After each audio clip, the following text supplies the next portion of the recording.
Despite anti-government blockades and scuffles at polling stations, Thailand completes voting in its general election.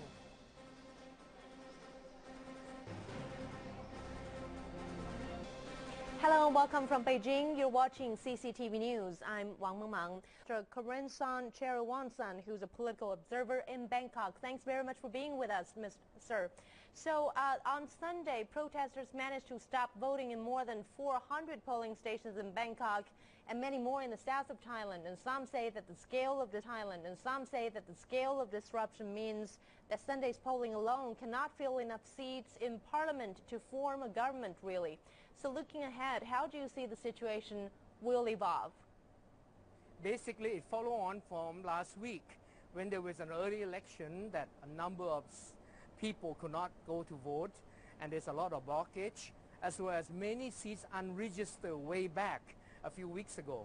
And therefore, it's certain that after today, because today is in a way a ceremony where you have some sort of election, where some seats would not be counted until those who have supposed to have early election last week can have their election on the 23rd of February. And there are also those votes among those seats that are not yet registered even, and those seats who have one contestant.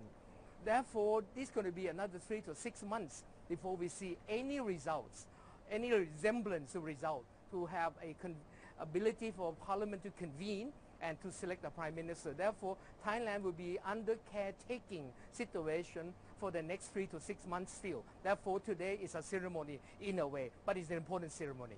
Well, Mr. Cherawanka, what can we expect after the polls, even if Prime Minister Yingluck Shinawatra wins this election? Definitely, because there are no big contester, no main contester from another party. Therefore, Pheu Thai party will win, and naturally they have the strong dominance over the whole various region in north and northeast anyway, which are the largest population. Therefore, they naturally can win whether there is contestant or not. But this time is unusual because there is no main opposition contestant. Therefore, it looks very unnatural. It's a bit tough for the governance to continue smoothly after this. Even if they can form the government after 3 to 6 months, I don't think it will last very long. There must be some sort of a understanding to come together between those who are opposing and those who are in the government side to agree upon some solution for this deadlock. Right. Thank you so much for your view. That was Mr. Cherawansan, a political observer joining us from Bangkok.